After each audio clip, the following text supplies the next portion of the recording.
कभी आप लोग भी अपने भाग्य की सराहना करना कि आप भी उसी नर्मदा जी के तट पे जन्म आपका। नर्मदा गमनम पुण्यम दर्शनम पाप नाशनम आचमन्यम सर्व तीर्थानाम स्नानम मोक्षदायी। कभी आप अपने भाग्य की भी सराहना करना कि हमने कितने अच्छे कर्म किए होंगे जो नर्मदा जी के पावन तट पे हमारा आपका मिलना, हमारा आपका जन्म, ये हम लोगों ने पूर्व जन्म में अच्छे कर्म किए हैं, उसी का ये परिणाम है। हम लोगों ने कोई बहुत अच्छे कर्म किए होंगे जो नर्मदा जी के पावन तट पे जन्म हो गया, लेकिन अब आगे भी देख ले, आप थोड़ा आगे भी विचार कर लेना, कहीं ऐसा तो नहीं कि इतने ज्यादा कर्म बिगाड़ ले कि दोबारा नंबर भी ना, इतने ज्यादा हम कर्म बिगाड़ ले, परमात्मा बिगाड़ ले कि दोबारा नंबर भी ना। शुक्राचार्य राजा बलि से कहा आप नर्मदा जी का तट। राजा बलि ने नर्मदा जी के किनारे एक विश्वजित यज्ञ करा। नर्मदा जी के किनारे एक विश्वजित यज्ञ करा। इधर ये बात जब भगवान शंकर को मालूम कि मेरे प्रभु ने मोहिनी रूप लेकर के देवताओं को अमृत पिलाया है और असुरों को मुखला दिखाया है, भगवान शंकर के मन में उत्सुकता हुई कि हम भी अपने इष्ट, अपने आराध्य देव का मोहिनी रूप देखने जाएं। सुबह सुबह भगवान शंकर स्नान कर करके तैयार हो करके तैयार हो करके जब चलने लगे तब माता जी ने पूछा प्रभु आप कहाँ जा रहे हैं? भोले बाबा ने कहा देवी मैंने आपसे कई बार कहा है कि मैं कोई यात्रा किया करूं तो अब टोका। माता जी ने कहा आप मुझे ये बताओ आप जा कहाँ रहे हैं? माता जी ने कहा आप मुझे ये बताओ आप जा कहाँ रहे हैं? भगवान शंकर ने धीरे से कहा, भगवान शंकर ने धीरे से कहा कि हम राम जी की सेवा करने जा रहे हैं। जब ये बात कही कि हम राम जी की सेवा करने जा रहे हैं, माता जी ने कहा हम भी आपके साथ सेवा करने चले। भगवान शंकर ने कहा मैं राम जी की सेवा ब्रह्मचारी बनकर के करूंगा। माता जी ने कहा कोई बात नहीं हम ब्रह्मचारी बन जाएंगे, आप ब्रह्मचारी बनकर के सेवा करोगे तो हम ब्रह्मचारी बनकर के सेवा करेंगे। देखो भगवान शंकर ने कितनी बढ़िया बात कही। देवी वृक्ष की शोभा फूल और फलों से होती है। वृक्ष की शोभा जो है फूल और फलों से होती है, और नारी की सेवा, नारी की शोभा, नारी की पवित्रता विवाह और संतान से। अरे ब्रह्मचारी को समाज में घूमने की अनुमति है, ब्रह्मचारी को समाज में घूमने की अनुमति है, लेकिन ब्रह्मचारिणी को समाज में घूमने की अनुमति नहीं। अगर स्त्री को ब्रह्मचारिणी बनना है तो अपने घर में या तो अपने पिता के आश्रित रहे या अपने बड़े भाई के आश्रित रहे, और तीसरे स्थान पर स्त्री सुरक्षित है। आइए जो आश्रमों में मेरी बहनों को ब्रह्मचारी बना बना करके, साध्वी बना बना करके और विदुषी बना बना के रखा जा रहा है, सबसे देवदासी का काम करवाया जाए। स्वयं भगवान शंकर कह रहे देवी जी, वृक्ष की शोभा फूल और फलों से होती है और नारी की शोभा विवाह और संतान से। माता जी ने आग्रह किया कि मैं भी आपके साथ चलूंगी। और ग्रंथ कहते हैं कि भगवान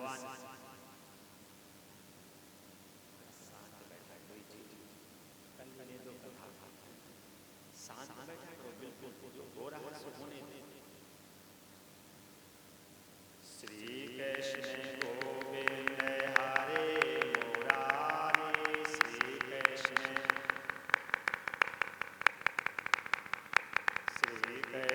गोविंद हरे मुरारी, श्री कृष्ण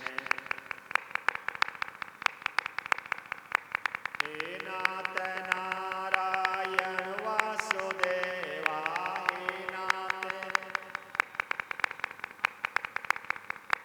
हे नाथ नारायण वासुदेवा, हे नाथ श्री कृष्ण गोविंद हरे मुरारी, श्री कृष्ण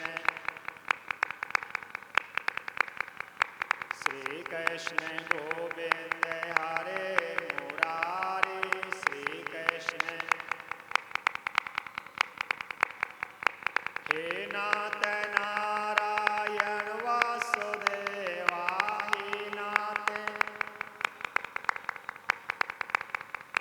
हे नाथ नारायण वासुदेवा, हे नाथ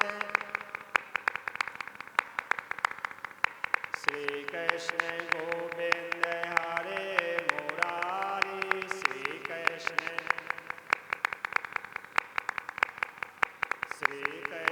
गोविंद हरे मुरारी, श्री कृष्ण हे नाथ नारायण वासुदेवा,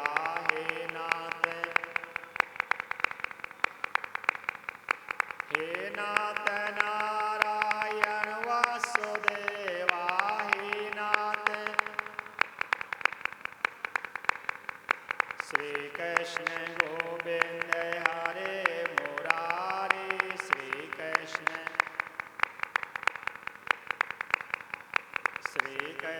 गोविंद हरे मुरारी, श्री कृष्ण हे नाथ नारायण वासुदेवा, हे नाथ। बोलो कृष्ण भगवान की जय। नारायण। तो कहते हैं हनुमान जी की जो पूंछ है ये माता पार्वती है, इसीलिए हनुमान जी ने पूंछ को हमेशा ऊपर रखा है। हनुमान जी ने पूंछ को सदैव ऊपर रखा है। क्यों? अपने ग्रंथों में ध्यान रखना, एक सनातन धर्म ऐसा है जिसमें नारी जाति को सम्मान दिया गया है। और आप किसी भी ग्रंथ को पढ़ लीजिए या किसी भी धर्म को पढ़ लीजिए या किसी भी पंथ को पढ़ लीजिए, कहीं भी नारी जाति का सम्मान नहीं। ये सनातन धर्म एक ऐसा है जहां माताओं को सम्मान दिया गया, जहां माताओं को सम्मान दिया गया। भगवान शंकर माता जी को लेकर के मोहिनी भगवान के पास गए। विष्णु भगवान भगवान शंकर से मिले, लक्ष्मी जी माता पार्वती से मिली। विष्णु भगवान ने भगवान शंकर से पूछा आपका आगमन कैसे हुआ? जब ये बात पूछी आपका आगमन कैसे हुआ, उसी समय भगवान शंकर ने कहा महाराज मैंने सुना है कि आपने मोहिनी रूप लेकर के देवताओं को अमृत पिलाया और असुरों को मुखड़ा दिखाया। मैंने सुना है कि आपने मोहिनी रूप लेकर के देवताओं को अमृत पिलाया है और असुरों को मुखड़ा दिखाया है। हम आपका वो मोहिनी रूप देखने आए। भगवान शंकर ने धीरे से कहा कि मैं आपका वो मोहिनी रूप देखने आया हूं। विष्णु भगवान ने कहा साधक को कंचन और कामनी से दूर रहना चाहिए। आप भी ध्यान रखना, अगर ईश्वर को पाना हो, अगर ईश्वर को पाना हो तो कंचन और कामनी से दूर रहना चाहिए। साधक को कंचन और कामनी का बहिष्कार करना चाहिए। भोले बाबा ने कहा मैंने तो काम को जीता है, मैंने तो काम को जीता, मैं तो काम विजयी हूं। मैं छोटा मोटा तो साधक हूं नहीं। भगवान शंकर ने जिद की है। भगवान विष्णु यहाँ पे अदृश्य हुए हैं और थोड़ी दूर पे मोहिनी रूप लेकर के, हाथ में कंदुक लेकर के कभी उछालते हैं, कभी गिराते हैं, कभी लच करके गेंद को उठाने लगते हैं। जैसे भगवान शंकर ने मोहिनी रूप देखा तो भगवान शंकर अपने स्थान से खड़े हो गए। और जैसे भगवान शंकर अपने स्थान से खड़े हुए, माता जी ने हाथ पकड़ा है। और जैसे माता जी ने हाथ पकड़ा,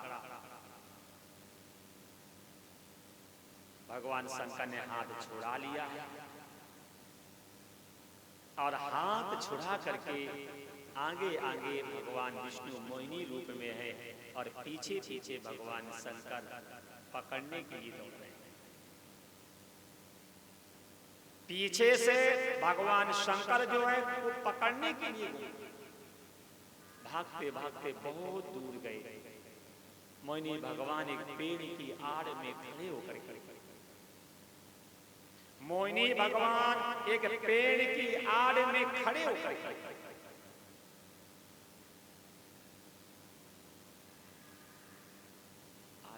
आजकल लोग कल से रात में कथा नहीं करेंगे, रोक दो जाकर के पीछे, कल से अपनी ड्यूटी 1 से 4 वाली कर देंगे।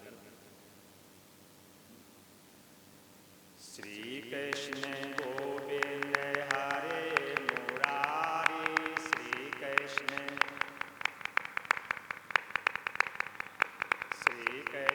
गोविंद हरे मुरारी, श्री कृष्ण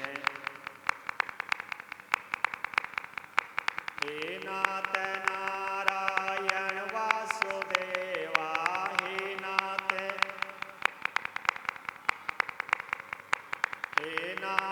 नारायण वासुदेवा, हे नाथ श्री कृष्ण गोविंद हरे मुरारी, श्री कृष्ण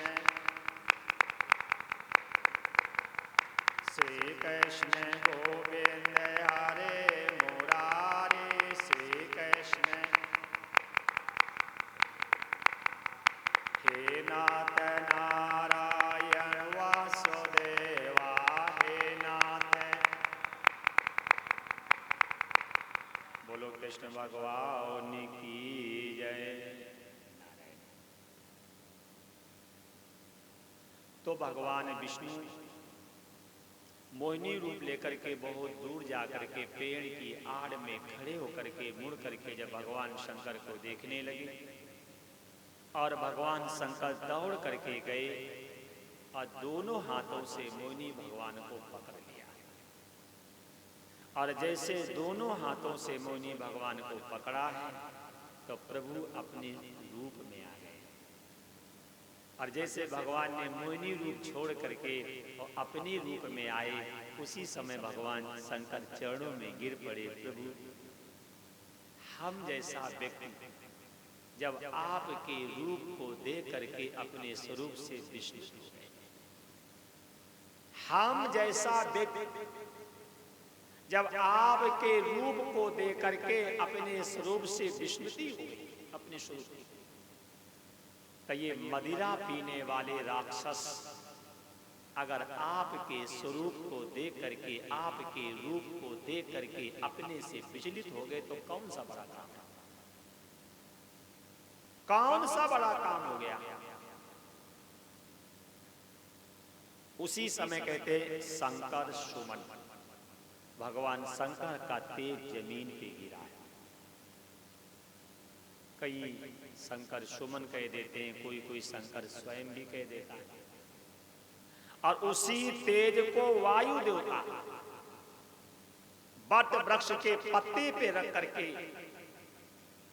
ऋषिमुख पर्वत पे लेकर के गए, तब हनुमान जी का नाम पड़ा पवन तनय। और ऋषिमुख पर्वत पे माता अंजनी उपासना कर रही थी, कान के माध्यम से उस तेज को उदर में स्थापित किया गया और नाम पड़ा केसरी नंदन। ऐसे हनुमान जी के तीन पिता शंकर, सुमन, केसरी नंदन, पवन तनय। पिता पांच होते हैं, जनिता चोप नेता चा, ईन विद्या प्रेक्षती, अन्नदाता भयत्राता, पंचेता पिता ईश्वरा। जनिता जन्म देने वाला पिता होता है। जनिता चोप नेता चा, यज्ञोपवीत संस्कार करवाने वाला पिता होता है। जनिता चोप नेता चा, ईन विद्या प्रेक्षती, जो विद्या पढ़ाता है वो पिता होता है। अन्नदाता, जो रोटी देता है वो पिता होता है। अब भयत्राता, जो संकट से बचाता है वो पिता होता है। ऐसे पांच पिता होते हैं। तो यहां पांचों पिता के नाम आ गए। ऐसे हनुमान जी के तीन पिता की नाम चर्चा आती है। इसके बाद ये प्रकट हुए हैं, ये रोने लगे हैं। उसी समय माता जी ने संकेत किया है, ये सूर्य भगवान का भक्षण करते हैं। बाल समय सो भक्ष। चारों ओर अंधकार छा गया। उसी समय इंद्र ने वज्र मारा। जैसे बच्चे नहीं मुंह में कोई चीज डाल लेते हैं, तो माताएं नहीं गाल पे थप्पड़ मारती, उगिन उगिन। जैसे इंद्र ने वज्र मारा, सूर्य को उगिल दिया, तो उनकी ठोड़ी जो थी वो टेढ़ी हो गई। संस्कृत में जिसकी ठोड़ी टेढ़ी होती उसे कहते हनु, और लौकिक भाषा में जिसने मान का हनन कर दिया हो उसी का नाम हनुमान। ऐसे हनुमान जी की उत्पत्ति हुई है। इसके बाद माता पिता की आज्ञा लेकर के हनुमान जी ने सूर्य भगवान से शिक्षा ली। पहले मेरे माता पिता बच्चे पैदा होते थे तो चिंता करते थे कि अपने पुत्र को पढ़ने के लिए कहाँ भेजें। अपने पुत्र को पढ़ने के लिए कहाँ भेजें। लेकिन आज मेरे माता पिता बिल्कुल विचार नहीं करते हैं कि मेरा पुत्र संस्कारित बने कि डिग्री वाला बने। आज बच्चों में डिग्रियां तो हैं लेकिन संस्कार नहीं है। डिग्रियां तो सब लिए घूम रहे हैं लेकिन संस्कार नहीं है। ये मैं आपसे फिर कह रहा हूं, संतान को इतना लायक बनाना जो आपसे कभी नालायक ना कहे। आज हम लोग संतान को इतना लायक बना रहे हैं कि वही संतान आपसे नालायक कह रही है। अगर अच्छी शिक्षक के पास रहे हैं तो आपकी संतान बनेगी संस्कारित। माता जी को चिंता हुई और माता जी ने अपने पुत्र से कहा तुम जाओ और जाकर के सूर्य भगवान को गुरु बना करके उनसे शिक्षा लो। इन्होंने सूर्य भगवान को गुरु बनाया है, उनसे शिक्षा ली है। गुरुदेव दक्षिणा ले लो, तो दक्षिणा में सूर्य भगवान ने कहा तुम पूरा जीवन परोपकार में बिता लो। इन्होंने अपने गुरु को वचन दिया है और वचन देने के बाद उस दिन से लेकर के आज तक हनुमान जी पूरा जीवन परोपकार में जी रहे हैं। पूरा का पूरा जीवन परोपकार। शिक्षा लो, शिक्षा का उद्देश्य पेट भरना नहीं है, शिक्षा का उद्देश्य परोपकार करना। शिक्षा का ये नहीं कि मैं पढ़ करके पेट भरूं।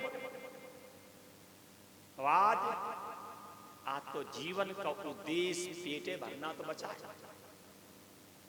कर सुत सोई उपाय पैसा आवे जवन विध धर्म रहे चाहे जाए पाकिट भरे अनेक विधि। तुलसीदास जी भी कहते हैं मात पिता बालकई बुलावई उदर भरई सोई धर्म सिखावई। आज मेरे माता पिता पैसे वाले पैसे के लिए बच्चों को पढ़ाते से, वो तो कोई बिरला व्यक्ति होगा पैसे वाले कि बच्चों को पढ़ा करके कहे बेटा जा गरीबों की सेवा कर, जा गरीबों की सेवा कर। सूर्य भगवान ने हनुमान जी को पढ़ाया और पढ़ाने के बाद कहा अगर दक्षिणा देना चाहते हो तो दक्षिणा में परोपकार करो।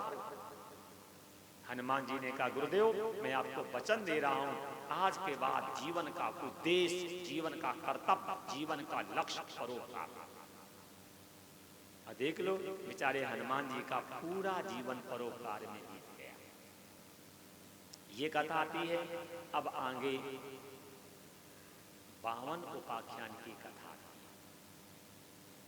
जिस समय ये बात माता अदिति को मालूम हुई कि मेरी सौत दिति, उनके जो बच्चे हैं वो नर्मदा जी के किनारे एक विस्तृत यज्ञ कर रहे हैं।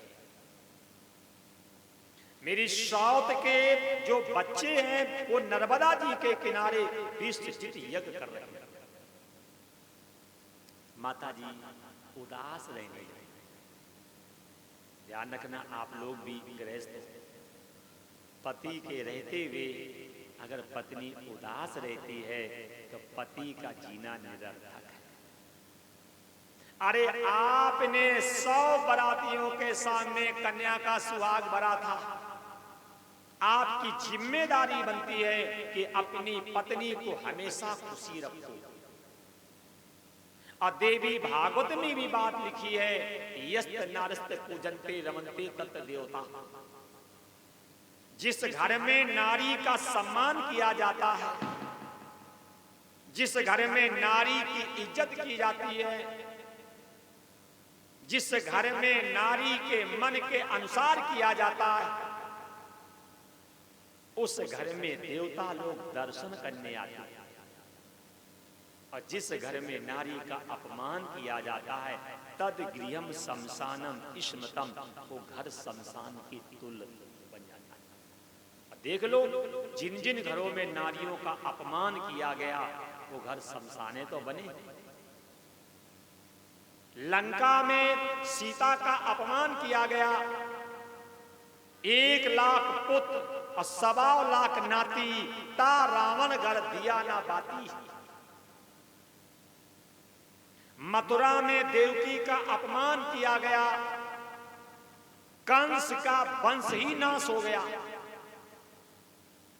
राजा विराट के यहां कीचक ने द्रौपदी का अपमान किया, कीचक का वंश ही नाश हो गया। और हस्तिनापुर में भरी सभा में द्रौपदी का अपमान किया गया, ऐसा श्राप लग गया कि हस्तिनापुर ऐसा उजड़ा कि आज तक नहीं बसा। ये उदाहरण आपको शिक्षा दे रहे हैं कि जिस लड़की को या जिस पत्नी को या जिस कन्या को सिंदूर लगा करके और 200 बाराती ले जा करके और बैंड बजा करके लाए हो, तो ऐसा तो नहीं एक दिन तो तुमने बैंड बजाया और बाद में तो उसको रुला रहे। कश्यप जी ने अपनी पत्नी को दुखी देखा और जैसे कश्यप जी ने अपनी पत्नी को दुखी देखा, पास में जाकर के पूछा देवी आप दुखी क्यों? क्यों? अगर पत्नी दुखी रहती है तो पति की जिम्मेदारी पूछो, क्यों दुखी? क्यों? क्योंकि आपकी पत्नी सब कुछ छोड़ के आई है। आपकी पत्नी ने आपके लिए अपने पिता को छोड़ा, अपनी माँ को छोड़ा, अपने भाई को छोड़ा, अपनी बहन को छोड़ा, अपनी सहेली को छोड़ा, अपने गांव को छोड़ा, ज्यादा क्या कहें उसने अपने गोत्र को भी छोड़ दिया आपके लिए। आपके लिए उसने अपने पिता को, अपनी माँ को, अपने भाई को, अपनी बहन को, अपनी सहेलियों को, अपने गांव को, यहां तक कि अपने गोत्र को छोड़ दिया। इतना त्याग कर करके आपकी पत्नी आई है, अगर वो दुखी रही तो उसके आंसुओं से तुम्हारा परिवार बर्बाद हो जाएगा। कश्यप जी ने कहा देवी आप दुखी रहती हो, आप दुखी रहती हो, आप मेरी पत्नी हो, मैं आपका पति हूं। पति के रहते हुए अगर पत्नी दुखी रहती है, आंसू बहाती है, ऐसे पति के घर की हर खुशियों को बहा देगी। कश्यप जी ने दुख का कारण पूछा। जब कश्यप जी ने दुख का कारण पूछा तब माता जी ने कहा स्वामी मेरी सौत के पुत्र, मेरी सौत के पुत्र एक यज्ञ कर रहे हैं, अगर वो कहीं उनका यज्ञ सार्थक हो गया तो हमारे पुत्रों के अधिकार चले जाएंगे। हमारी सौत के पुत्र एक यज्ञ कर रहे हैं, अगर उनका यज्ञ सार्थक हो गया तो मेरे पुत्रों के अधिकार चले जाएंगे। जब ये बात कही कि मेरे पुत्रों के अधिकार चले जाएंगे, उसी समय कश्यप जी ने माता जी को एक पयोव्रत की शिक्षा दी। ये भी थोड़ी बात माताओं को लेनी चाहिए। अगर जीवन में आपको किसी चीज का अभाव हो, शरीर में बीमारी है या घर में अशांति है या बच्चे पढ़ते नहीं हैं, कोई अभाव हो, तो हम जैसे आवारा लोगों से परामर्श मत करना। हम जैसे आवारा लोगों से परामर्श करना मत करना। किससे करो? अपने पति से। देवी भागवत के 7वें स्कंद के 14वें अध्याय में लिखा है कि सतयुग द्वापर त्रेता के जो राक्षस थे वही कलयुग में संत और व्यास बन बन के घूम रहे हैं।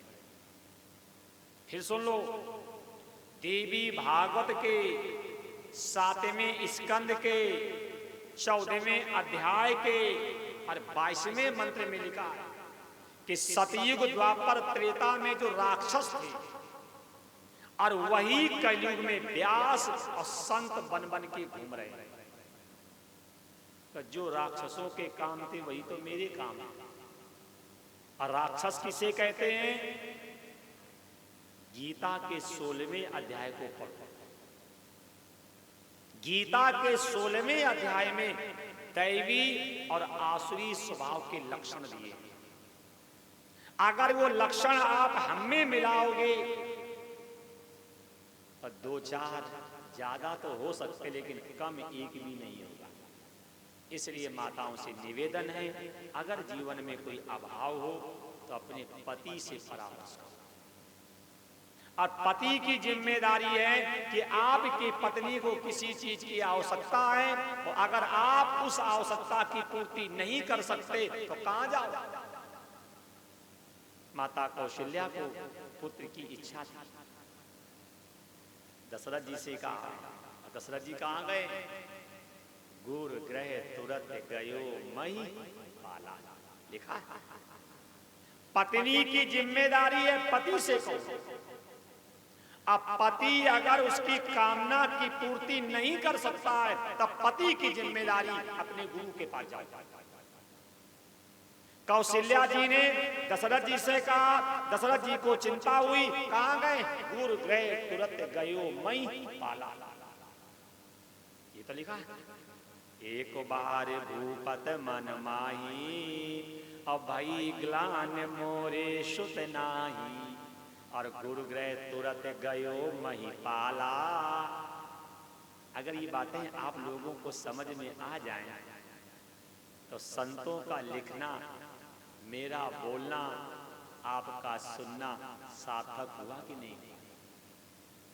और यही बातें समझ में नहीं आती और हमारा कहने का आशय है कुछ, तो आप लोग उसका अर्थ लगाते हो कुछ। पंडित जी कह रहे थे मंदिर में जल न चढ़ाओ तो क्या चढ़ाएं? क्या चढ़ाएं? अपनी खोपड़ी चढ़ा दो।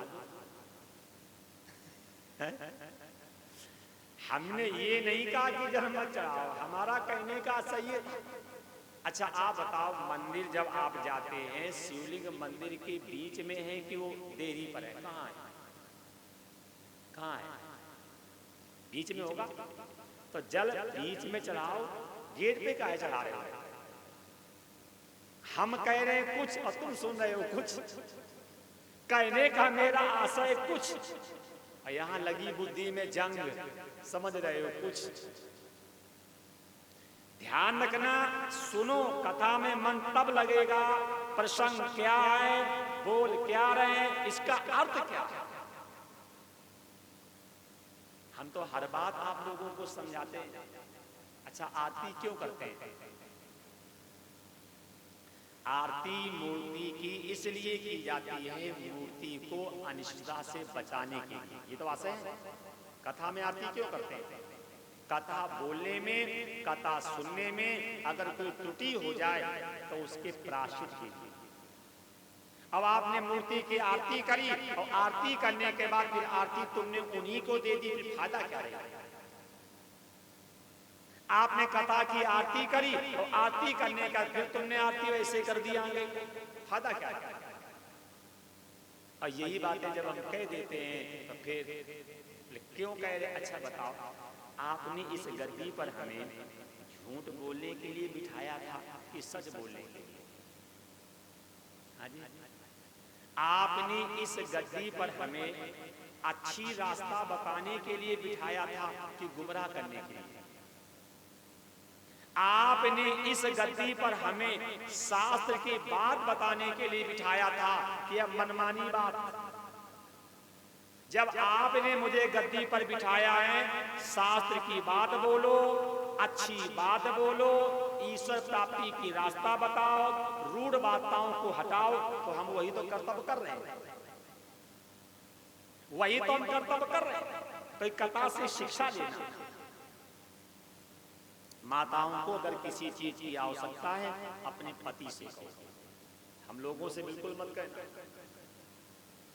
और अगर आपके पति में आपकी इच्छा की पूर्ति करने के लिए विवेक नहीं है, बल नहीं है, सामर्थ्य नहीं है, समझ नहीं है, तो आपकी जिम्मेदारी बनती है, जो आपका गुरु हो, जो विश्वास पात्र हो, उसके पास जाकर के अपनी समस्या को, उसके पास जाकर के अपनी समस्या को।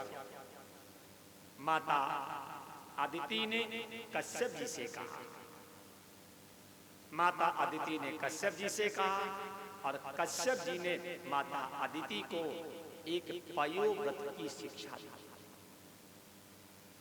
फाल्गुन महीने में शुक्ल पक्ष में प्रतिपदा से लेकर के द्वादशी तक, फाल्गुन महीने में शुक्ल पक्ष में प्रतिपदा से लेकर के द्वादशी तक, ये 12 दिन का होता है पयोव्रत। जिन माताओं को पुत्र की इच्छा हो, बिल्कुल डॉक्टरों के पास मत जाओ। मैं दावे के साथ कहता हूं, हमारे भागवत में पुत्र प्राप्ति के 2 उपवास हैं, एक पयोव्रत, एक पुंसवत व्रत। ये पयोव्रत जो है ये 8वें स्कंद में, और पुंसवत व्रत जो है ये 6ठे स्कंद में। और दोनों व्रत जो है ये पुत्र प्राप्ति के लिए किया गया। कश्यप जी ने विधि बताई है, माता जी ने 12 दिन तक पयोव्रत किया है। और ये मैं फिर कह रहा हूं, उपासना कभी उधार नहीं होती है। आप ये कहो कि हम पूजा करते हैं, जाप करते हैं, पाठ करते हैं, सेवा करते हैं, और भगवान सुनता नहीं,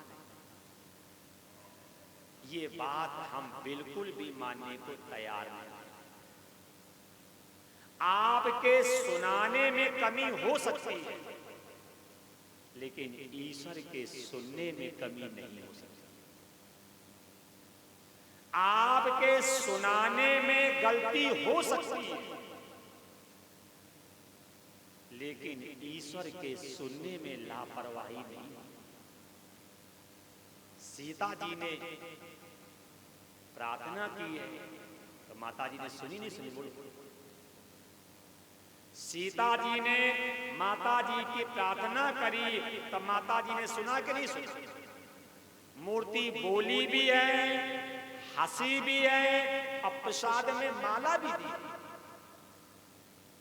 सुन सी सत्य आशीष हमारी, और पूजहि मन कामना तुम्हारी। खसी माल मूरत मुस्कानी। मूर्ति हंसी भी है और साथ में मुस्कुराई भी है।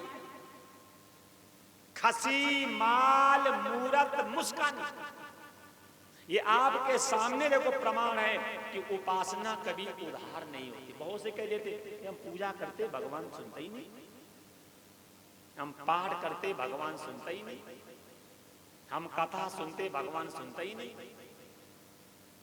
अब कथा सुनते हैं, जब कथा का नंबर आएगा तो पीछे आकर के बैठ जाएंगे, छत के ऊपर उल्टे बैठेंगे आकर के। वक्ता का मुंह होगा इधर, उनका मुंह होगा हमारे पीठ के पीछे। बोले हम कथा सुनते, कथा तो नहीं सुनते, समय पार करने आते। कथा नहीं सुनते, समय पार करने आते। बोले कहाँ जा रहे? कथा सुनने। बोले मन तो लगेगा नहीं, तो बोले कोई ऐसा बच्चा लेते चलो कि ना हम सुनेंगे ना दो चार लोगों को सुनने देंगे। नाम सुनेंगे और नाम दो चार लोगों को सुनने देंगे। अब बोले कथा सुनने गए। अरे कथा सुनने नहीं गए तो ये कहा करो पाप करने गए। कथा सुनने नहीं गए तो ये कहो पाप करने गए थे। क्यों? तुलसी पिछले पाप से हर चर्चा न सुहाए। हमें तो चर्चा अच्छी लग नहीं रही, ना सुनेंगे ना किसी को सुनने देंगे। इसलिए ध्यान रखना, कथा कभी उधार नहीं होती है, पूजा कभी उधार नहीं होती है, उपासना कभी उधार नहीं होती है, और प्रार्थना कभी उधार नहीं होती।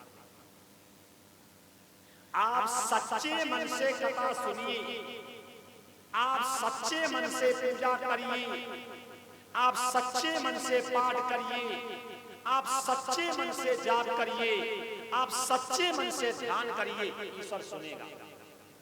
क्यों? ईश्वर बहरा नहीं है।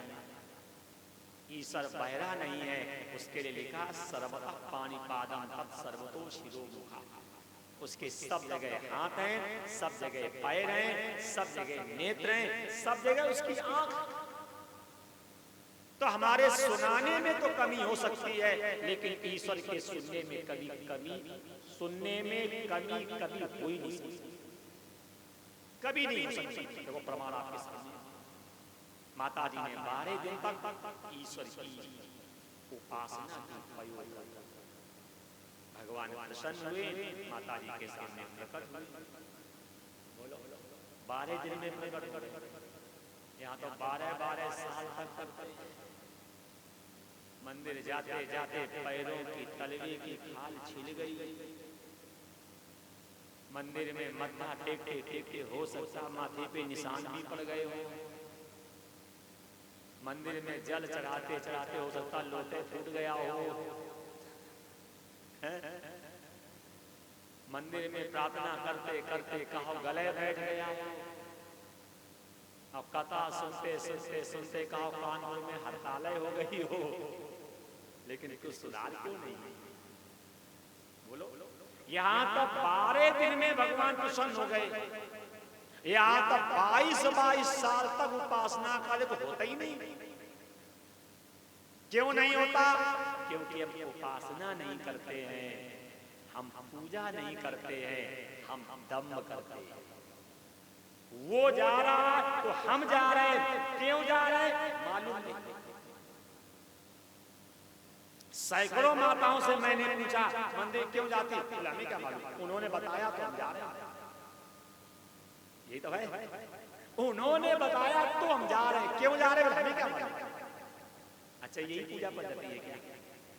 अच्छा हम कह दे कुआं में पूजा तो कौन जाओगे? पंडित जी ने कहा कुआं में पूजा।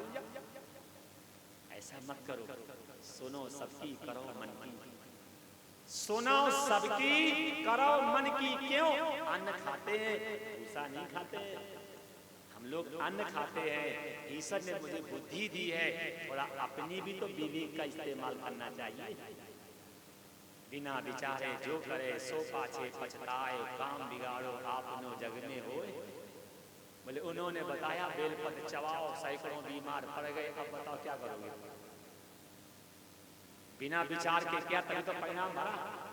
अगर आपने विचार किया होगा कि घास फूस जानवर पचा सकते, इंसान नहीं पचा सकता, तो गलती करते आप क्या? ईश्वर ने विवेक दिया, ईश्वर ने बुद्धि दी, तो अपना विवेक भी तो लगाओ, अपना विवेक भी तो लगाओ। इसलिए मैं फिर कह रहा हूं, उपासना कभी उधार नहीं होती है। सच्चे मन से कथा सुनिए, सच्चे मन से पूजा करिए, सच्चे मन से पाठ करिए, सच्चे मन से जाप करिए, सच्चे मन से सेवा करिए, ईश्वर सुनेगा। और सब जगह लिखा निर्मल मन, मन तो सही करो। माता जी ने उपासना की है, भगवान प्रसन्न हो गए, सामने प्रकट हो गए, बोले वरदान मांगो। माता जी ने कहा प्रभु, बोले हाँ हमें आप जैसा पुत्र चाहिए। ये भी शिक्षा लो, कभी पैसा मत मांगना। क्या मांगो? पैसा छापने की मशीन। पैसा मत मांगो। अगर भगवान से कह दोगे 1 लाख रुपया ले दो, तो एक गरबा करवा दोगे, खत्म। और पैसा छापने की मशीन मांगोगे तो देखो प्रमाण मिल गया। क्या क्या? हमें आप जैसा पुत्र चाहिए, और जिसके घर में भगवान पुत्र बन के आ जाए।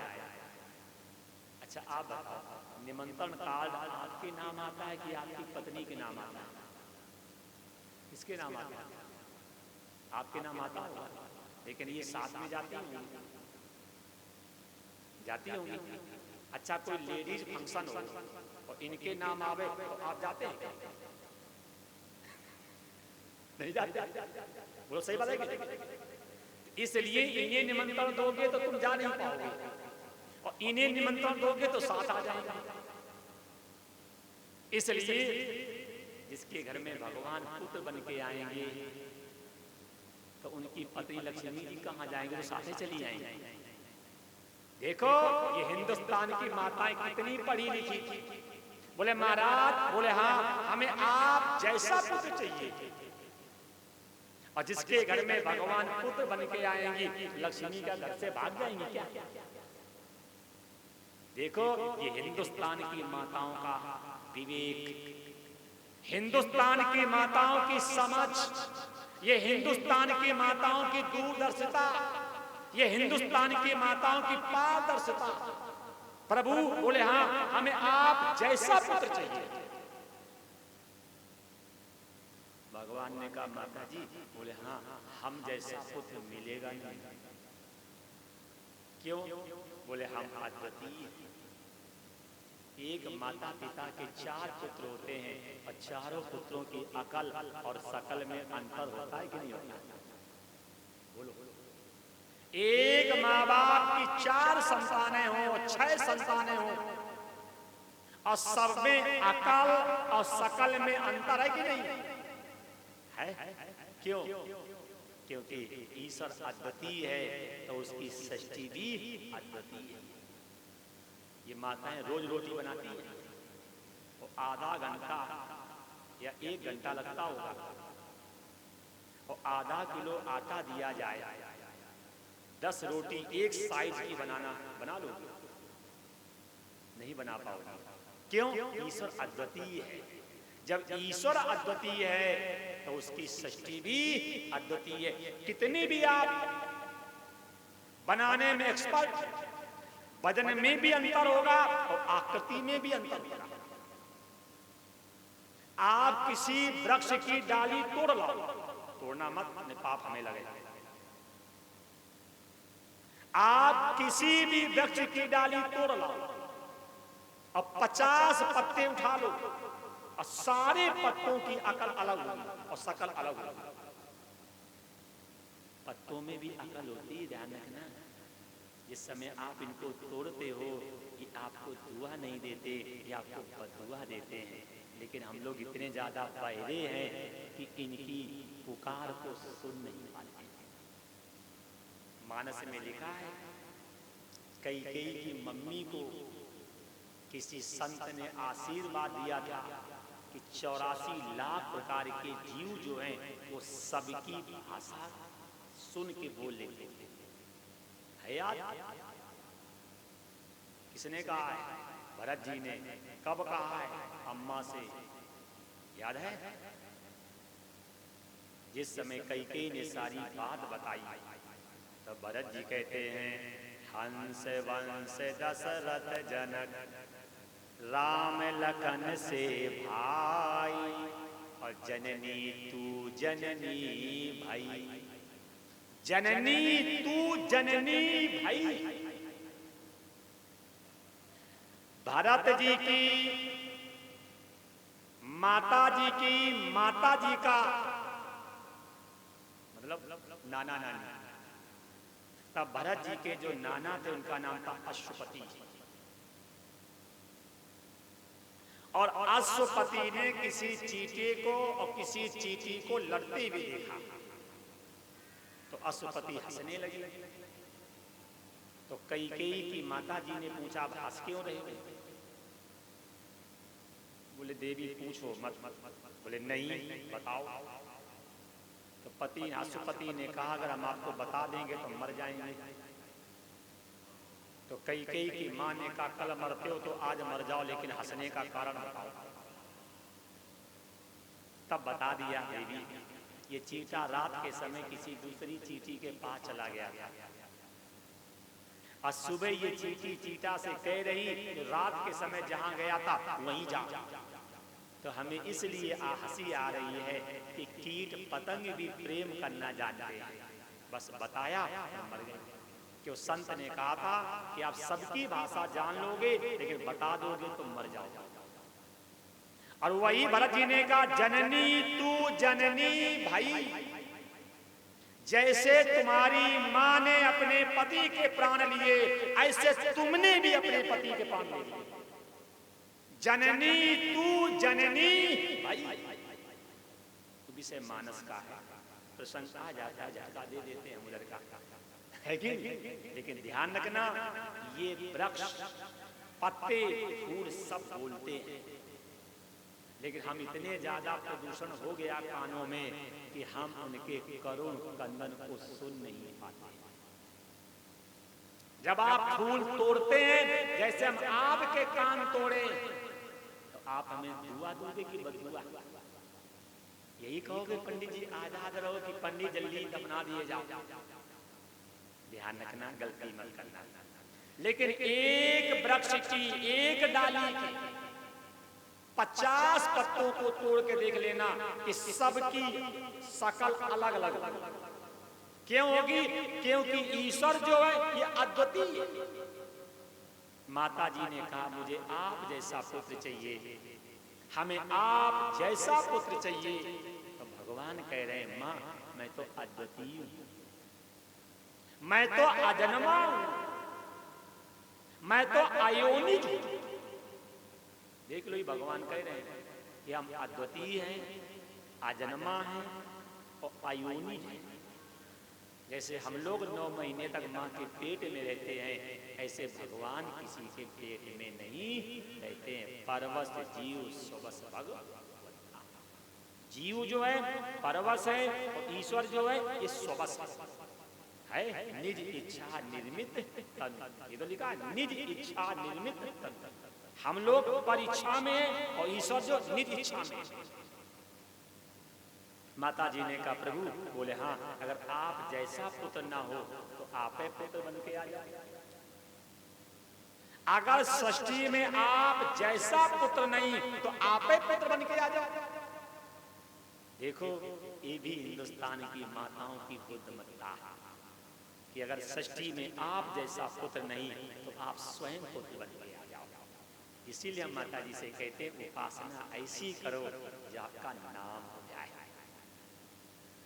उपासना ऐसी करो आपका नाम कैसे? जैसे कुंती का नाम हुआ। सृष्टि में पहली मां कुंती है जिसने भगवान से दुख मांगा। सृष्टि में पहली मां सावित्री है जिसने मृत्यु के मुख से अपने पति को निकाला। षष्ठी में पहली मां उत्तरा है, जिसने भक्त और भगवान दोनों को एक साथ उदर में धारण किया। तो उपासना ऐसी करो कि कम से कम आपका नाम तो हो जाए। कर्म अच्छे करो, अच्छी जिंदगानी आपकी, और लोग भी सीखे सबक सुनकर कहानी आपकी। माता जी ने कह दिया, अगर षष्ठी में आप जैसा पुत्र नहीं तो आप स्वयं पुत्र बन के आ जाओ। भगवान ने तथास्तु कह दिया। भगवान अदृश्य हो गए। भादव का महीना था, शुक्ल पक्ष था, द्वादशी तिथि थी, अभिजित मुहूर्त था, भावबार था। ठीक दोपहर के 12 बजे माता जी के सामने भगवान विष्णु 52 रूप लेकर के प्रकट हुए। बोले 52 भगवान की जय। भादव का महीना था, शुक्ल पक्ष था, द्वादशी तिथि थी, भावबार था, अभिजित मुहूर्त था, और माता जी के सामने भगवान प्रकट हुए। जब माता जी के सामने भगवान प्रकट हुए, उसी समय माता जी पिताजी ने वैदिक मंत्रों से भगवान की स्तुति की। वैदिक मंत्रों से भगवान की स्तुति की। और हम लोग मंदिर में, हमने देखा मंदिर में जाएंगे, ये तुम्हारे कौन से मंत्र है भाई?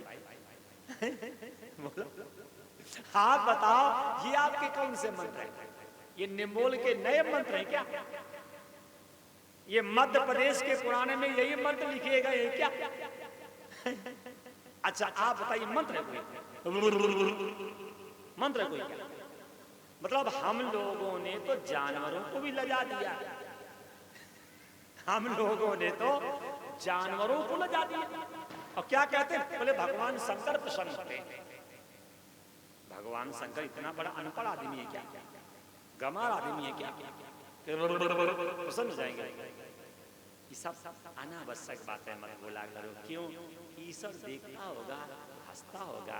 अरे मैंने अपने बंदे को किस लिए भेजा था? बंदे कर क्या रहे हैं? खुद ही को कर बोले देना कि तकदीर से पहले खुदा बंदे से पूछे, बता तेरी क्या रजा? ऐसा काम करो, ईश्वर तुमसे पूछे क्या चाहिए बोल। माता पिता ने भगवान की स्तुति की है, वैदिक मंत्रों से सहस्त्रशील का गोरखा से स्तुति की। और स्तुति करने के बाद सभी देवी देवता लोग जाते, सबने उपहार दिया। किसी ने छत्र, किसी ने कोपीन, किसी ने यज्ञोपवीत, किसी ने खड़ाऊं, किसी ने चंदन, किसी ने मंत्र। सब लोगों ने एक एक उपहार दिया। और उपहार देने के बाद सभी लोग भगवान के सामने हाथ जोड़ करके खड़े हो गए। प्रभु, हाँ, राजा बलि का यज्ञ चल रहा है, अगर कहीं सवा यज्ञ पूर्ण हो गया तो हम लोगों के अधिकार चले जाएंगे। ये भी शिक्षा लो। रोना है तो ईश्वर के सामने रो, कहना है तो ईश्वर से कहो, मांगना है तो ईश्वर से मांगो, और रोना है तो ईश्वर के सामने रो। ये 4 बातें सुन लो। कहना है तो ईश्वर से कहो, मांगना है तो ईश्वर से कहो, रोना है तो ईश्वर के सामने रो। और हम लोगों के सामने रोगे तो हम लोग तुम्हारे आंसुओं की बेकदरी करेंगे। हम लोगों के सामने अपनी समस्या बताओगे तो हम आपकी समस्या का दुरुपयोग करेंगे। रोना है तो ईश्वर के सामने रो। माता जी, पिताजी स्तुति करते हैं, देवता लोग भगवान के सामने रोए हैं। प्रभु, राजा बलि यज्ञ कर रहा है, अगर राजा बलि का यज्ञ सार्थक हो गया तो हम लोगों के अधिकार चले जाएंगे। भगवान ने कहा तुम लोग शांत हो जाओ, अब राजा बलि का सवा यज्ञ में पूर्ण होने नहीं। कमंडल को लेकर के, छत्र को लगा करके, आसन को दबा करके, जनेऊ को पहन करके पावन भगवान राजा बलि की यज्ञ की ओर जा रहे हैं। और राजा बलि नर्मदा जी के तट पर यज्ञ कर रहा था। और जैसे भगवान जा रहे, राजा बलि ने देखा तो ऐसा लगा जैसे सूर्य भगवान आ रहे हैं। लेकिन जैसे जैसे पास में जा रहे हैं वैसे प्रकट होता जा रहा है ये सूर्य भगवान। जैसे पास में गए, राजा बलि ने आकर के वामन भगवान को प्रणाम किया। देख लो, असुरों का राजा है, लेकिन उसमें भी मानवता है, उसमें भी शिष्टाचार है कि उसने वामन भगवान को गेट पे आकर के प्रणाम किया। तो हमारे पास थोड़ा पैसा हो, वो अच्छी सी कोठी बनी हो और दरवाजे पर कोई आता है तो कुर्सी बैठे बैठे चौड़े हो गए, हाँ कहाँ से आए हो, काहे आए हो।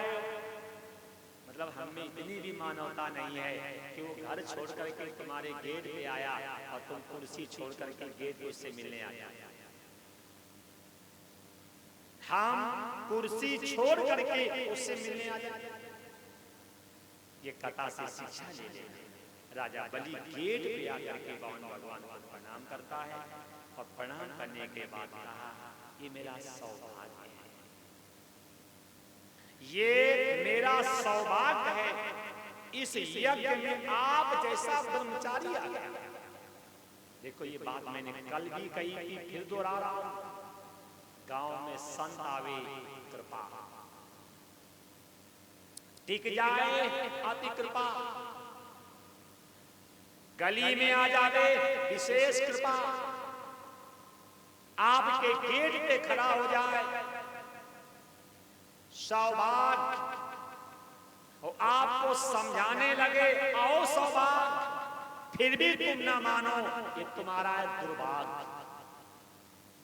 गांव में संत आवे कृपा, टिक जाए अति कृपा, गली में आ जावे विशेष कृपा, हमारे गेट पे खड़ा हो जाए सौभाग्य, हमें समझाने लगे आओ सौभाग्य, फिर भी हम ना माने, ये हमारा है दुर्भाग्य। राजा बलि ने कहा कि मैं यज्ञ कर रहा था और उस यज्ञ में आप जैसा ब्रह्मचारी आ गया, मेरे यज्ञ के सौभाग्य पूरे हो गए। बोलिए ब्रह्मचारी जी, आपका आगमन क्यों हुआ। वामन भगवान ने कहा, बलि मैंने आपका नाम सुना, मैंने आपके पिता का नाम सुना, और मैंने आपके बाबा का नाम सुना, और मैंने आपके परबाबा का नाम सुना। आपके पिता विरोचन, जिन्होंने अपने सिर को काट करके इंद्र को अति सत्कार में दे दिया। बोलो कितना बड़ा कोई होगा जिसने अपना सिर काट के दे दिया। आपके बाबा प्रहलाद, जिन्होंने खम्बे के अंदर से नारायण को प्रकट किया। आपके परबाबा हिरण्यकश्यप, जिन्होंने 10,000 वर्षों तक तप किया।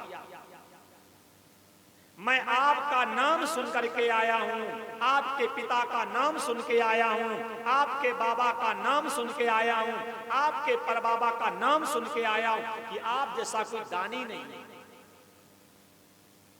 बलि ने हाथ जोड़ करके कहा, पिता का, बाबा का, परबाबा का यश सुनने के लिए मेरी इच्छा रहती है, लेकिन अपना सम्मान सुनने की मेरी इच्छा नहीं। कभी भी अपनी तारीफ अपने कान से मत सुनना। अब तो भाड़े के बुलाए जाते हैं बोलने वाले, कितना भी नंगा लुच्चा हो, एलाउंसर बढ़ा चढ़ा के बोलता है। लेकिन बलि कह रहा है हमें स्वार्थ प्रशंसा सुनने की आदत नहीं। कभी भी अपनी प्रशंसा कान से मत सुनना, और हो सके तो अपने मित्र की प्रशंसा भी मत करना। मित्र के अवगुण गाओगे तो सुधार होगा, गुण गाओगे तो अहंकार आएगा। राजा बलि ने मना कर दिया है, हमें आप प्रशंसा सुनने की आदत नहीं। अब बताओ क्यों आए। वामन भगवान ने कहा, मैं एक स्थान पे संध्या कर रहा था और उस स्थान के मालिक ने मुझे उठा दिया तब मेरे मन में ऐसे विचार आए हैं कि जब पक्षी लोग अपने रहने के लिए घोंसला बना लेते हैं, तो अगर हमें थोड़ी जगह मिल जाए तो हम भी सिर ढकने के लिए एक छोटी सी झोपड़ी बना लें। सिर ढकने के लिए एक छोटी सी झोपड़ी बना लें।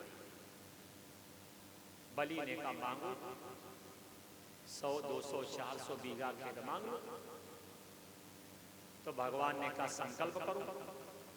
बलि ने कहा हम संकल्प करते ही नहीं। भगवान ने कहा हम बिना संकल्प लेते नहीं। तो जैसे बावन भगवान चलने लगे, उसी समय राजा बलि की जो पत्नी थी उसने कहा स्वामी हम लोग गृहस्थ हैं, और गृहस्थ के दरवाजे से कोई अतिथि निराश चला जाए तो अतिथि गृह स्वामी के पूर्णों को खाता है, यश को पीता है और दुष्कृतम दत्वा और अपने दुष्कर्मों को दे जाता है। हम लोग गृहस्थ हैं और हमारे दरवाजे से ब्रह्मचारी उदास जा रहा है, बुलाओ इसको दे। जैसे पत्नी ने ये बात कही, उसी समय बलि ने बावन भगवान को बुला लिया। संकल्प करने का नंबर आया तो शुक्राचार्य जी ने कहा मैं संकल्प बोलूंगा नहीं। शुक्राचार्य जी ने कहा मैं संकल्प बोलूंगा नहीं। तो बावन भगवान ने कहा कोई बात नहीं, हम बोल लेंगे। और जब संकल्प बोला जाता है तो संकल्प में अन्न, जल, फूल, द्रव्य और धूप रखने का विधान है। तो जब संकल्प बोला जाता है तो ब्राह्मण को एक एक बूंद पानी संकल्प में मतलब हथेली में डालना चाहिए। शुक्राचार्य जी ने देखा कि जिस पात्र से जल डाला जा रहा था, शुक्राचार्य जी उसी पात्र की टोटी में जाके बैठ गए। नहीं करवा जो होता है, टोटी में बैठ गए। क्यों? जल गिरेगा नहीं, संकल्प होगा नहीं, संकल्प होगा नहीं तो शिष्य हमारा छला नहीं जाएगा। और जैसे संकल्प बोलने लगे और जैसे करवे को टेढ़ा किया तो जल निकल ही नहीं। भगवान तो अंतर्यामी, भगवान समझ गए। कुसा लेकर के जो छेद में लगाया तो शुक्राचार्य उसी छेद में लगा करके आंख और बाहर का दृश्य देख रहे थे। और जैसे भगवान ने कुसा लगाया तो उनकी आंख फूट गई। क्या शिक्षा मिली? कोई अच्छा काम कर रहा है उसमें बाधा डालोगे तो जैसे शुक्राचार्य जी की आंख फूटी, ऐसे हमारी और आपकी भी आंख फूटेगी। अगर कोई अच्छा काम कर रहा है उसमें व्यवधान डालोगे तो जैसे शुक्राचार्य जी की आंख फूटी, ऐसे हमारी और आपकी भी आंख फूटेगी। शुक्राचार्य जी की आंख फूट गई और जो भड़बड़ा करके घड़े से निकले तो सब लोग हंसने लगे। और जब सब लोग हंसने लगे तो क्रोध आ गया। अब क्रोध में आकर के श्राप दे दिया, जा तो श्री से हीन हो जा। क्या शिक्षा मिली? कोई आपके गुरु हो, कोई आपके माता पिता हो और कोई आपका शुभ चिंतक हो और आपका हित करने में अगर उसका कोई अंग टूट गया हो तो उसकी हंसी मत करना। आपके हित करने में, आपके कल्याण करने में उसका कोई अंग टूट गया हो तो हंसी मत करना। शुक्राचार्य जी का विचार यही था, अगर जल गिरेगा नहीं, संकल्प होगा नहीं, शिष्य ठगा नहीं जाएगा, छला नहीं जाएगा। दे करके श्राप शुक्राचार्य जी दूर बैठ गए। इसके बाद बामन भगवान ने कहा 3 पग प्रति। बलि ने कहा महाराज इतना छोटा दान तो मैंने आज तक किसी को दिया ही नहीं। आप 52 अंगुल के 3 पग पृथ्वी नापोगे तो 3 पग कितनी होगी? इतनी। अरे मांगना है 100, 200, 400 बीघा खेत मांग लो। और आप कह रहे हो कि हमें 3 पग पृथ्वी चाहिए। इतना छोटा दान मैंने किसी को दिया नहीं। सुन लेना हम ब्राह्मणों को कितना बढ़िया उपदेश किया। बामन भगवान ने कहा बलि असंतुष्टा दुजा नष्टा संतुष्टा मयी व्रता सा लज्जा गणिका नष्टा निर्लज्जा कुलांगना। बामन भगवान बलि से कह रहे हैं असंतुष्टा दुजा नष्टा।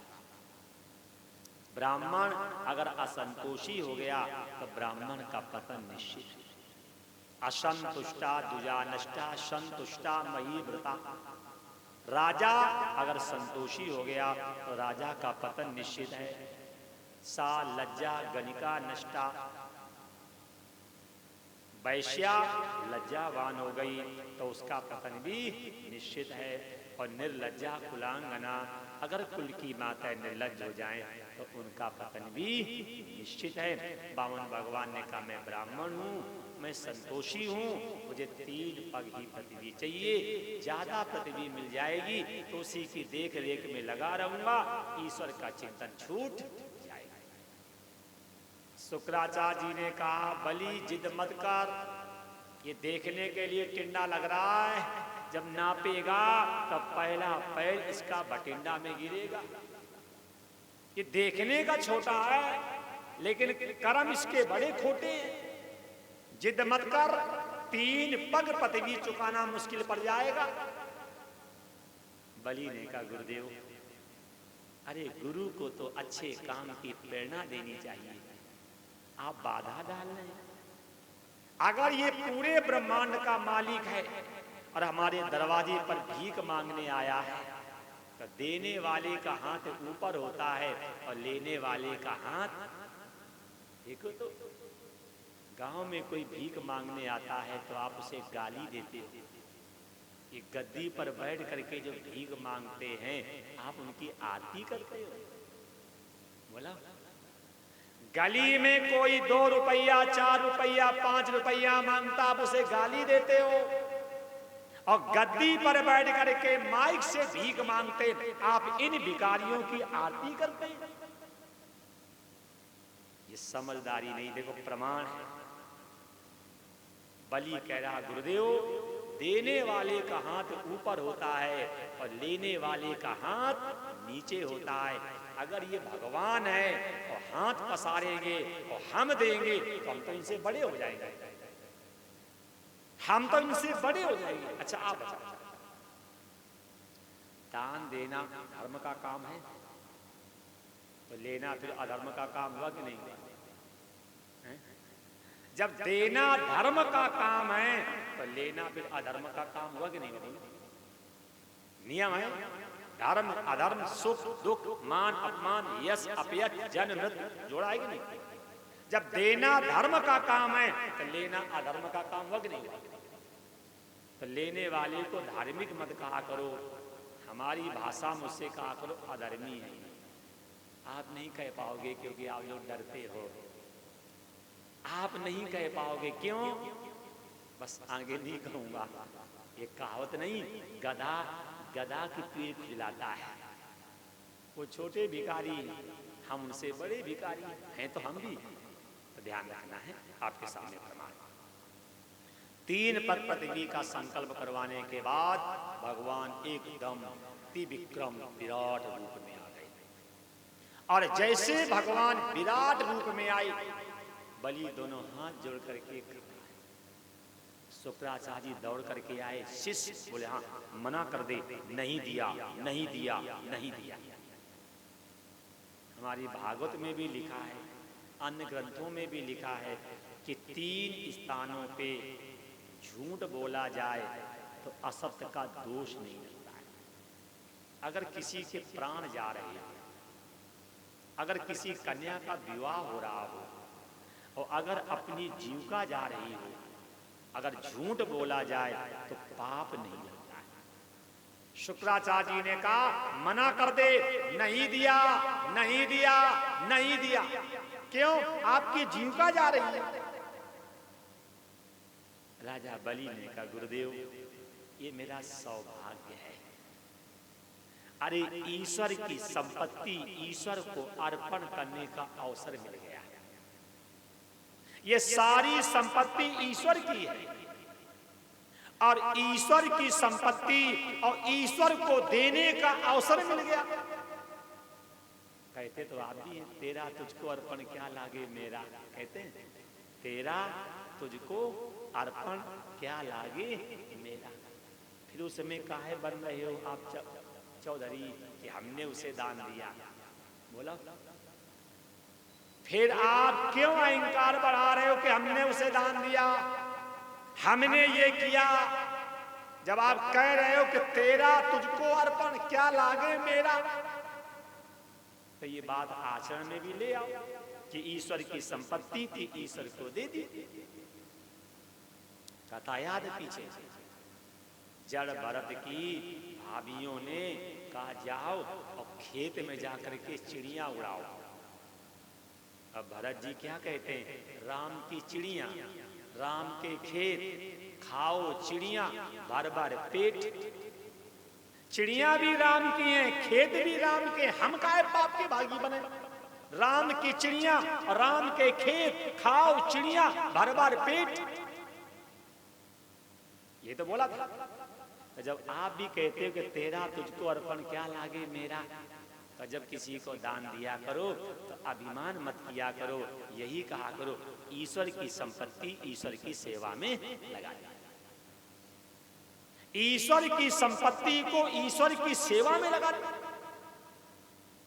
राजा बलि ने गुरु जी से कहा, गुरुदेव अरे सारी संपत्ति तो भगवान की है, और भगवान की संपत्ति भगवान को देने का अवसर मिल गया, इससे बड़ा सौभाग्य और क्या होगा। भागवत में बात आई है, राजा बलि के पिता आए, पिता बाबा परबाबा, माँ दादी परदादी, और आकर के पुत्र के दर्शन किए। कुल में कोई दानी पैदा होता है तो उनके पितर प्रसन्न होते हैं कि हमारे कुल में कोई दानी पैदा हुआ, और कंजूस पैदा हो गया तो बोलो। अगर कुल में कोई दानी पैदा होता है तो उनके पितर प्रसन्न होते हैं, और कहीं मक्खी चूस पैदा हो गया तो कथा याद है। एक हलवाई की दुकान थी, मिष्ठान भंडार, उसका मालिक जो था इतना ज्यादा कृपण कंजूस था, अगर काला जाम की चाशनी में अगर मक्खी गिर जाती थी तो उसका बीपी ऊपर नीचे होने लगता था। अब मक्खी गिर गई, कम से कम 2 बूंद चाशनी बर्बाद हो जाएगी। उसका बीपी ऊपर नीचे होता था तो क्या करता था मालूम, माचिस की तीली निकालता था और चाशनी में पड़ी हुई भींगी हुई मक्खी निकालता था, और निकाल करके जीभ पे रख करके चूसता था कि मक्खी मर जाए वो तो मंजूर है, लेकिन 2 बूंद हमारी चाशनी बर्बाद न जाए। उस सेठ का नाम था मक्खी चूस। तो कहीं आप तो ऐसे नहीं हो कि चमड़ी चली जाए लेकिन दमड़ी न जाए, आप तो ऐसे नहीं हो। ये कथा से शिक्षा ले लेना, हमें तो ऐसे ही लग रहा है कथा भागवत में सब बनते मक्खी चूस,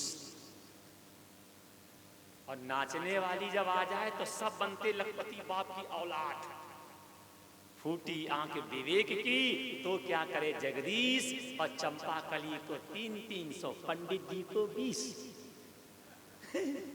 बोला जब कहीं ब्राह्मण को देने का नंबर आता तो सब मक्खी चूस, और कहीं नाचने वाली आ जाए तब ये भगवान ऐसे लगते हैं कि 500 के नोट जो है कागज के हैं, वैसे वाले नहीं हो, नहीं कागज कहाँ करते, चिल्ड्रन नहीं, बच्चों के नहीं होते, जो नकली है।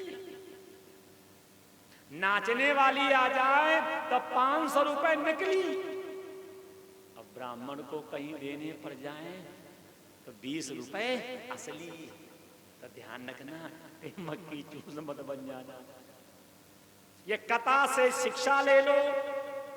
बलि के पितर लोग आते हैं, आकर के बलि की प्रशंसा करते हैं। बलि प्रत्येक माता पिता बाबा दादी परदादी चाहते हमारे कुल में दानी पैदा हो, तुमने सब कुछ का दान करके कुल का नाम बढ़ा दिया। पितरों ने आकर के प्रशंसा की है। इसके बाद सब लोग अपने अपने स्थान को गए हैं। भगवान ने बलि से कहा, बलि बोले हाँ कुछ मांग लो।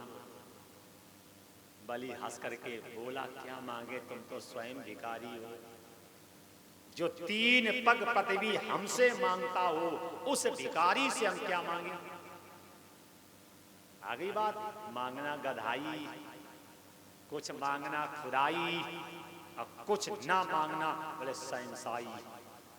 कभी भी मांगने की प्रवृत्ति मत बनाओ। हमें आपके गांव से थोड़ी संतुष्टि है। सेठ जी ने कई बार कहा गद्दी से मांगने का नाम मत लेना। और संस्थाओं में जाते हैं, कान में कहते हैं कुछ कहना देने के लिए, भूमिका बनाना। कई जगह तो कथा हम छोड़ के ही आ गए। भैया हम कथा करने आए हैं, हम भीख मांगने नहीं आए। हम भीख मांगने नहीं आए, हम कथा करने आए हैं। तभी हम आपके गांव से संतुष्ट हैं। कम से कम आप हमसे ही सुनेंगे तो भीख तुम भी मांगो। भले तुम कहो लेकिन हम मांगेंगे नहीं। हम नहीं मांगेंगे। क्यों? मांगना गधाई जो गधे होते वो मांगते हैं, हम क्यों मांगेंगे? हम तो इंसान है। मांगना गधाई, कुछ मांगना खुदाई, कुछ ना मांगना सैंसाई। हम कहते आप भी मत दिया करो। पहले कथाएं होती थी, लोग दान देते थे। आज कथाओं के नाम पर भीख मांगते। पहले यज्ञ होने के बाद ब्राह्मणों को दान दिया जाता था, आज यज्ञ के नाम पर भीख मांगी जा रही है। पहले कथा होती थी, यज्ञ होता था, जागरण होता था, सुंदर कांड होता था, कोई अच्छा काम होता था तो दान दक्षिणा दी जाती थी। इस जमाने में भीख मांगी जा रही है। मत दो, पाप लगे तो मेरा और पुण्य मिले तो तेरा। मत दो, कोई पाप नहीं लगेगा, पुण्य मिलेगा। क्यों? ये संस्था वाले तो सब कमाने वाले हैं। ये कथा से शिक्षा ले लो। भगवान ने कहा बलि कुछ मांग लो। बलि ने कहा जब तुम हमसे मांग रहे हो, हम तुमसे क्या मांगे? जब आप हमसे मांग रहे, हम आपसे क्या मांगे? भगवान मुस्कुराने लगे। बलि बोले हाँ कुछ मांग लो। बलि ने कहा दोगे? भगवान ने कहा हाँ। बलि ने कहा संकल्प करो। भगवान ने कहा हम संकल्प करते ही नहीं। बलि ने कहा हम फालतू में लेते भी नहीं। अंत में भगवान को संकल्प करना पड़ा है। बलि ने क्या मांगा? प्रभु सुतल लोक में 52 दरवाजे का भवन हो, 24 घंटे में हम जिस दरवाजे पे जाएं उस दरवाजे पर आप सिर पे पगड़ी, हाथ में डंडा, मुख में जागते रहो। आए थे छलने को और छल गए स्वयं। आए थे छलने को, छल गए स्वयं। विश्वकर्मा जी को बुलाया गया। सुतल लोक में 52 दरवाजे का घर बनवाया गया। उसका राजा बना बलि, महारानी बनी विंध्यावती, राजगुरु बने शुक्राचार्य और चौकीदार बने बावन भगवान। और ऐसा चौकीदार है कि रात के 2 बजे गेट पे देखे खड़े हैं, जागते रहो। आप सोचो जिसका चौकीदार ईश्वर हो, वो गृहस्थ कितना महान होगा। जिसका चौकीदार ईश्वर हो, आप सोचिए वो गृहस्थ कितना महान होगा। ध्यान रखना, आप अगर चाहो तो अपने घर का चौकीदार भगवान को बना सकते हो। 52 का योग होता है 3 2 5 है। 52 का योग 5 है तो होगा 3 2 5। नारायण 3 2 कितने होते भूल गए। तो 52 का योग होता 5 2 7। तो इस शरीर जो है यही है 52 दरवाजा। शरीर जो है यही है 52 दरवाजा। 2 4 6 और 1 7 कौन दरवाजा है? तो प्रत्येक गेट पे भगवान की चौकीदारी करवाओ। प्रत्येक गेट पे भगवान की चौकीदारी करवाओ। कान से सुनना है तो ईश्वर की चर्चा, आंख से देखना है तो ईश्वर की फोटो, मुख से बोलना है तो ईश्वर का नाम, और नासिका से सूंघना है तो ईश्वर का प्रसाद। और जब प्रत्येक अंग पे भगवान की चौकीदारी करवाओगे तो बोलो इन गेटों से कोई चोर घुस पाएगा क्या? तब 52 दरवाजे का योग है 5 2 7। ये शरीर जो है यही 52 दरवाजे हैं। हमें प्रत्येक अंग पे भगवान की चौकीदारी करवानी है। और जब प्रत्येक अंग पे भगवान चौकीदारी करेंगे तो इस शरीर में कभी पाप का प्रवेश हो नहीं सकता। सब सुखी हैं, एक व्यक्ति दुखी है। कौन? लक्ष्मी जी। सब सुखी हैं। लक्ष्मी जी भगवान शंकर के पास गए। लक्ष्मी जी भगवान शंकर के पास गई और जाकर के कहा, मेरे पति चौकीदार बन गए और ऐसे चौकीदार हैं जिनकी संडे की छुट्टी भी नहीं होती है, 24 घंटे की ड्यूटी है। आप मेरे पति को बंधन से छुड़ा दो। बोले बाबा ने कहा, हम जाएंगे नहीं। क्यों? बोले हम जाकर के राजा बलि से कहेंगे कि बावन को छोड़ दो, तो बलि कहेगा हमें चौकीदार की आवश्यकता है, डंडा लेकर के तुम गेट पे खड़े हो जाओ, हमें चौकीदार। वैसे आप लोग हैं महान, जो चमचागिरी करते हो, अपने से नहीं होता है। मैं बहुत छोटा था, सुन लो, मैंने आप तक किसी का झोला नहीं उठाया। बहुत छोटा था, मैं घर से भाग करके गया था मेरठ। मेरठ में एक शास्त्री जी के साथ हम शादी करवाने गए, तो उनका झोला हम बगल में दावे थे, तो सब लोग उनको प्रणाम करें। अब पूछे ये कौन है, तो कह दे असिस्टेंट। और हम पढ़े लिखे थे नहीं, तो हम मन में सोचे साइकिल स्टैंड हमने सुना, बस स्टैंड हमने सुना, टेम्पो स्टैंड मैंने सुना, ये बस स्टैंड क्या होता है? पढ़े लिखे थे नहीं इतने हम। तो जब वो चले गए तब हमने शास्त्री जी से कहा ये बस स्टैंड क्या होता है? तो हमसे बोले ब्रह्मचारी जी, जो बड़े आदमी होते हैं उनका जो थैला पकड़ते उसे कहते असिस्टेंट। हमने कहा चपरासी? बोले हाँ, देहाती भाषा में चपरासी और सब समाज में असिस्टेंट। हमने ये पकड़ो अपना बाइक, और उस दिन से आज तक मैंने किसी का बैग नहीं पकड़ा। उस दिन से लेकर के आज तक कोई व्यक्ति नहीं कह सकता है कि ब्रह्मचारी जी हमारे चेला हैं। कोई नहीं कह सकता है कि हमने इन्हें सिखाया है। कोई नहीं कह सकता है कि ये हमारे असिस्टेंट हैं। चढ़ेंगे तो नर पे, नहीं पड़े रहेंगे घर पे। सिद्धांत लिया, ना मैंने गुरु बनाया, ना मैं किसी का सहायक बना, ना मैं किसी का असिस्टेंट बस स्टैंड बना। सीधे भगवान से संबंध जोड़ा और वहां से यहां तक हम आ गए। इसीलिए मैं आपसे भी कहता हूं, सिद्धांतवादी बनिए, ये चमचागिरी करना छोड़ दो। अरे चमचा बनना है तो ईश्वर के बनो, नौकर बनना है तो ईश्वर के बनो। ये भीख मांगने वाले नेताओं के चमचा बनते हैं।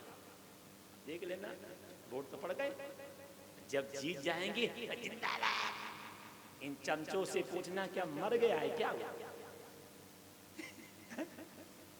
आप इन चमचों से पूछना क्या मर गया है क्या? जो पी पी करके दारू चिल्ला रहे जिंदाबाद, मर गया है क्या? इसलिए आपसे निवेदन है कि कथा से शिक्षा लो। लक्ष्मी जी का किसी ने भी साथ नहीं दिया। क्यों? भैया सुख में तो बहुत मिलते हैं, लेकिन दुख में खाने वाले बहुत हैं, लड़ाने वाले बहुत हैं, उस्काने वाले बहुत हैं, निभाने वाले बहुत कम हैं। आज लक्ष्मी का किसी ने भी साथ नहीं दिया। शंकर जी ने मना कर दिया, ब्रह्मा जी ने मना कर दिया, इंद्र अग्नि वरुण कुबेर ने मना कर दिया, किसी ने साथ नहीं दिया। एक संत ऐसा होता है जो दुख में साथ देता है। लक्ष्मी जी नारद जी के पास गईं और जा करके कहा, भोबो साधो क्षणम तिष्ठ। ए साधु, भोबो साधो क्षणम तिष्ठ, मप चिंतामप नाशनम दर्शनम तव लोकस्य सर्व पापोग नाशनम। ए साधु, एक पल को रुक जाओ। भो भो साधो क्षणम तिष्ठ मप चिंता मप नाशनम दर्शनम तौ लोकस सर्व पापोग नाशनम। देवर्षि ने लक्ष्मी जी को रोते हुए देखा। माँ क्या बात है? लक्ष्मी जी रो करके बोली, नारद मेरे पति चौकीदार बन गए, ऐसे चौकीदार बने हैं जो एक दिन की छुट्टी भी नहीं। मेरे पति को बंधन से छुड़ा दो। हर स्त्री की जिम्मेदारी बनती है, हर स्त्री का कर्तव्य बनता है, हर स्त्री का दायित्व बनता है कि अपने पति, अपने बच्चों को, अपने परिवार को पतन से बचावे। तब नारद जी ने कहा, माता जी अभी राखी का त्योहार आ रहा है, बलि के कोई बहन नहीं है, आप उसके हाथ में राखी बांधना, और जब बलि कहे राखी बंधवाई मांगो तो चौकीदार को मांग लेना। संत ने युक्ति बता दी। राखी का पर्व आया, सोने के थाल में स्नेह की राखी और रेशम की चादर से ढक करके लक्ष्मी जी सुतल लोक में गई। जैसे लक्ष्मी जी सुतल लोक में गई तो सबसे पहले गेट पे वही मिले, जागते रहो जागते रहो। जैसे लक्ष्मी जी ने भगवान विष्णु को देखा, वामन भगवान को, आंसू आ गए कि देखो तो मेरे प्रभु कितना दुख भोग रहे हैं। ये शिक्षा माताओं को लेनी चाहिए कि आपके पति कितने परिश्रम से कमाते हैं, उनके पैसे का दुरुपयोग मत करना। बेचारे खेत में कितना परिश्रम करते हैं, 8-8 घंटे ड्यूटी करते हैं और कितने परिश्रम से धन कमाते हैं, उनके धन का दुरुपयोग मत करना। ये हर स्त्री का धर्म बनता है। क्यों? क्योंकि आप पतिव्रता हैं, आपकी जिम्मेदारी है पति के परिश्रम को देख करके खर्च करना। लक्ष्मी जी ने भगवान विष्णु को, वामन भगवान को जब चौकीदार के रूप में देखा तो आंसू आ गए कि मेरे प्रभु कितना दुख भोग रहे हैं। अंदर गए, बलि खड़ा हो गया। खड़ा होकर के बलि ने पूछा, बहन आप कहाँ से आई? ये भी शिक्षा लो। पहले के राक्षस लोग भी अगर पराई माँ बेटी देखते थे तो उनके मन में मातृ भाव आते थे। और इस जमाने के राक्षस लोग, अच्छी खासी यात्रा जा रही हो, कोई नहीं नाचेगा। और यात्रा अगर हमारे गेट से निकले और 2-4 लड़कियां अगर कहीं खड़ी दिख जाएं, फिर देखो कि एक बोतल का नशा आएगा, फिर सब उछलने लगेंगे। यही तो संस्कार बचे, यही तो संस्कार बचे, नहीं बचे तो। आज बड़ी स्थिति बिगड़ी हुई है। ये कथा से शिक्षा लेनी चाहिए। पहले राक्षस लोग भी अगर पराई माँ बेटी देखते थे तो उनमें मातृ भाव आते थे।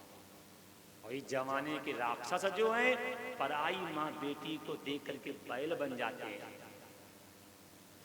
निकलो जब तेरी गड़ी से, अब आगे नहीं कहूंगा, आप कहोगे पंडित जी कहाँ घूम गए। बिल्कुल बैल। ऐसे पराई माँ बेटी को देख करके जानवर जैसा आचरण करने लगे आज के। और पहले के राक्षस देख लो, रावण राक्षस था, अगर सीता जी को लेकर के गया है तो उसने लंका के बाहर अशोक वन में रखा है। और हमारे घर वाले रावण रात रात भर मोबाइल पे पराई लड़कियों से बात करते हैं।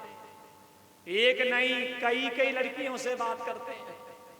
अब बताओ, वो रावण खतरनाक था कि घर वाले रावण खतरनाक? बोल, वो रावण खतरनाक था कि घर वाले रावण? ये कथा से शिक्षा ले लेना। बलि ने पूछा, आप कौन हैं?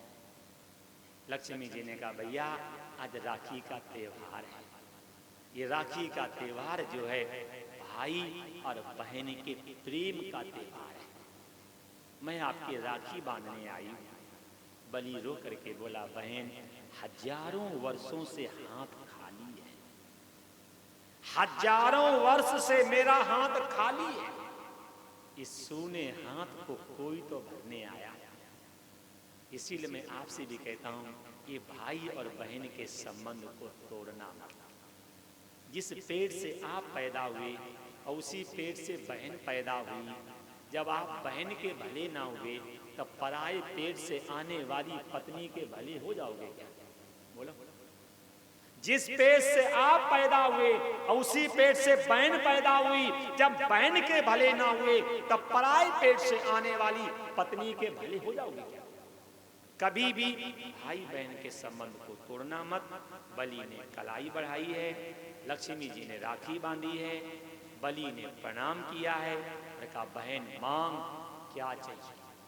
बहन आज मैं इतना प्रसन्न हूं कि 14 लोक का मालिक जो है वो मेरा चौकीदार है। लक्ष्मी जी ने मन में सोचा इसे चौकीदार पे ही घमंड है और हम चौकीदार को ही मांगने आई हैं, और कहीं मैंने चौकीदार को मांग लिया और भैया को अटैक पड़ गया तो बहनों का नाम बदनाम हो जाएगा। बोलो, आज तक एक भी बहन ने अपने भाई के प्राण नहीं लिए और हजारों भाइयों ने बहन के प्राण ले लिए हुए। लक्ष्मी जी को चिंता हुई इसे चौकीदार पे घमंड है, अगर मैंने कहीं चौकीदार को मांग लिया और भैया को अटैक पड़ गया तब बहनों का नाम बदनाम हो जाएगा। लक्ष्मी धर्म संकट में। कई बार का बहन मांग, बहन मांग, बहन मांग। लक्ष्मी ने धीरे से कहा भैया, बोले हाँ, हमें राखी बंधवाई चौकीदार दे दो। क्या शब्द है, भैया बहना। देखो तो अपने हिंदी के शब्द कितने प्यारे हैं। भैया, बहना, मैया, ताऊ, ताई हैं, कितने प्रेम भरे शब्द। और यहाँ master, doctor, father, mother, sister, इन शब्दों को ऐसे बोलते जैसे ये अमेरिका से आए। फादर, फाड़ दो सीना। अब आगे नहीं कहेंगे, समय नहीं मेरे पास है, तो ध्यान रखना है क्या शब्द है। भैया बहना। जिस समय कहा भैया हमें राखी बंधाई चौकीदार दे दो, बलि रोने लगा।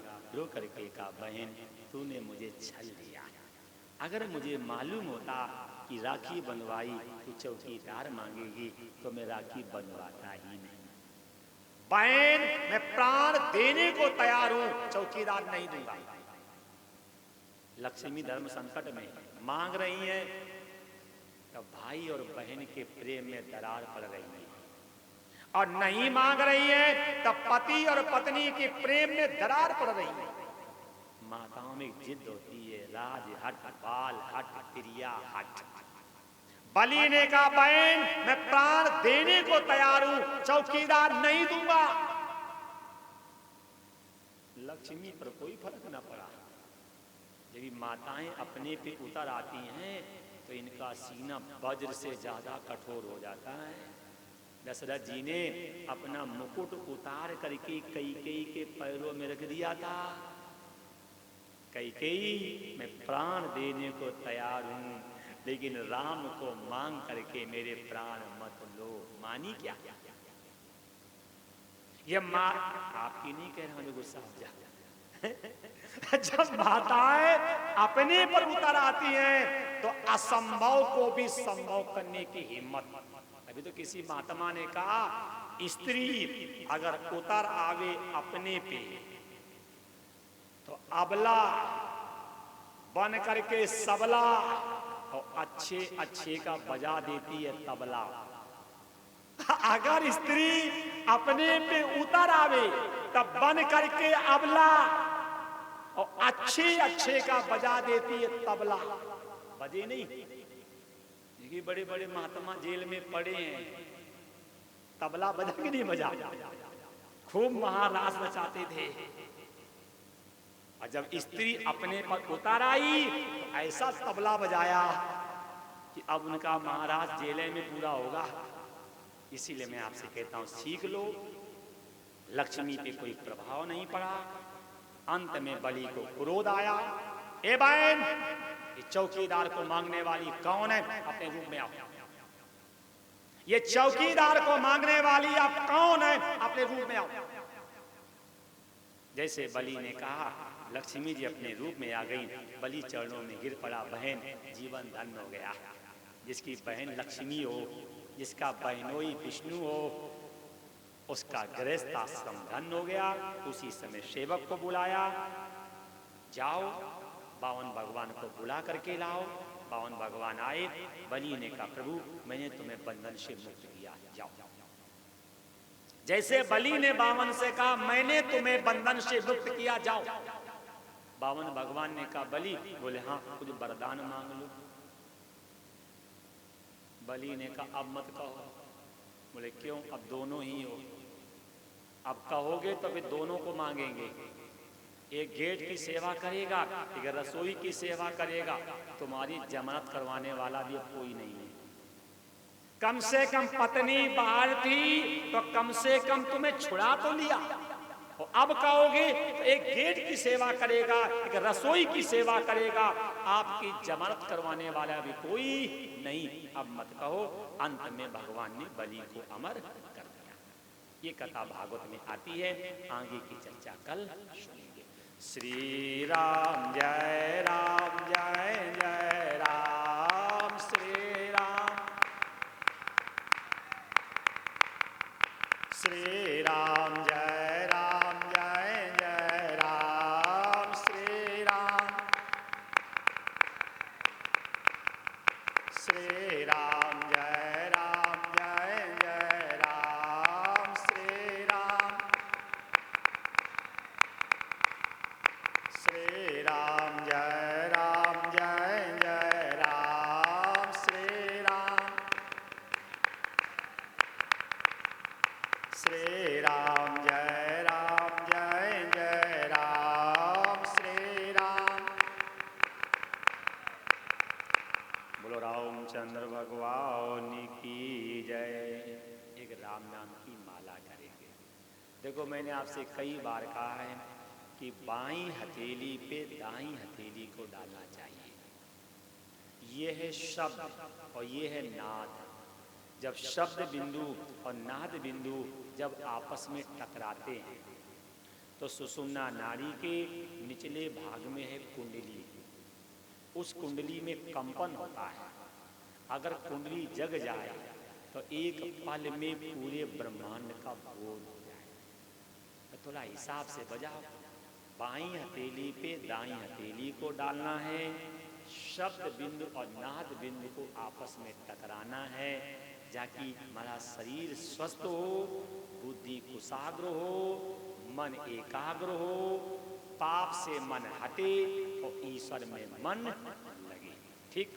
राम राम एक, राम राम दो, राम राम तीन, राम राम चार, राम राम पाँच, राम राम छः, राम राम सात, राम राम आठ, राम राम नौ, राम राम 10, राम राम 11, राम राम 12, राम राम 13, राम राम 14, राम राम 15, राम 16, राम राम 17, राम राम 18, राम राम 19, राम राम 20, राम राम 21, राम राम 22, राम राम 23, राम राम 24, राम राम 25, राम राम 26, राम राम 27, राम राम 28, राम राम 29, राम राम 30, राम राम 31, राम राम 32, राम राम 33, राम राम 34, राम राम 35,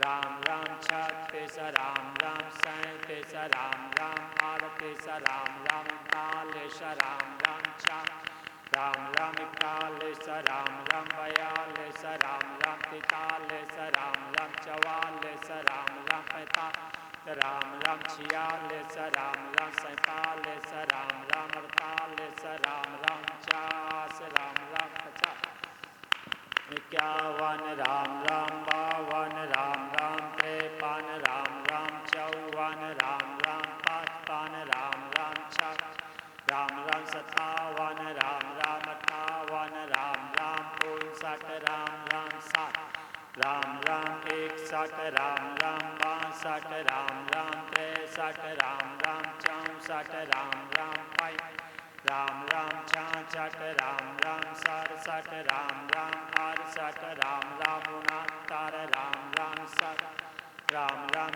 71 राम राम 72 राम राम 73 राम राम 74 राम राम 50 राम राम 76 राम राम 77 राम राम 78 राम राम 79 राम राम 80 राम राम 81 राम राम 82 राम राम 83 राम राम 84 राम राम 50 राम राम 86 राम राम 87 राम राम 88 राम राम 89 राम राम 91 राम राम 92 राम राम 93 राम राम 94 राम राम 95 राम राम 96 राम राम 97 राम राम 98 राम राम 99 राम राम 100 राम राम 1 राम राम 2 राम राम 3 राम राम 4 राम राम 5 राम राम 6 राम राम 7 राम राम 8 बोलो रामचंद्र भगवान की जय। सभी लोग अपने स्थान पे बैठेंगे जो यजमान आरती में आ जाए। ओम चंद्रमा मनसो जातक्षो सूर्यो अजायतो श्रोत्राद्वायुष प्राण समुखारदग्निरो जायतो। ओम जय जगदीश हरे स्वामी जय जगदीश हरे भक्त जनों के संकट दास जनों के संकट क्षण में दूर करे।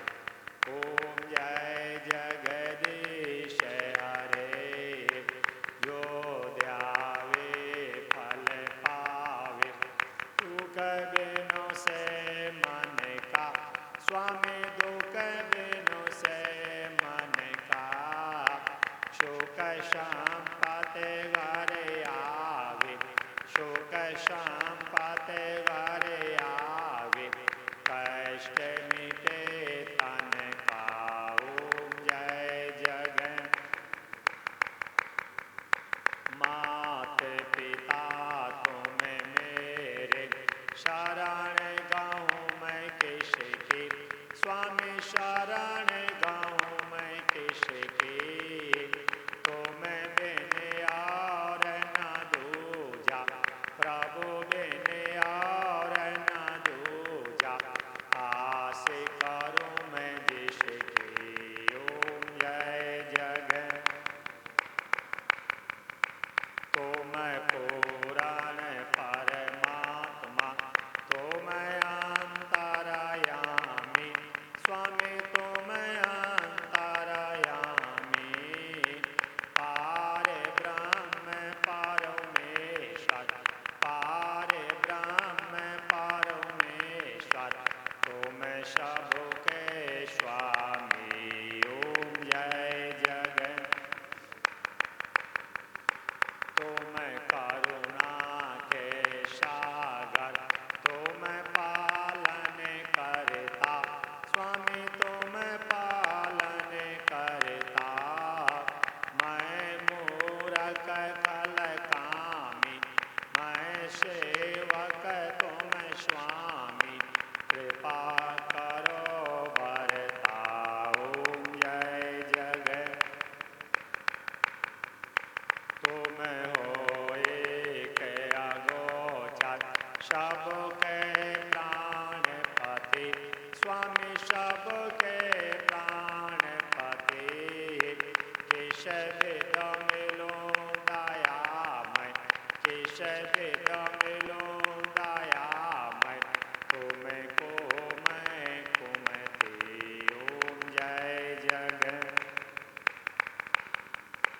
दीन बंद दुख हरता तुम ठाकुर मेरे स्वामी तुम रक्षक मेरे अपने हाथ उठाओ अपने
संसारसारं भुजगेन्द्रहारं सदा वसन्तं हृदयारविन्दे भवं भवानी सहितं नमामि।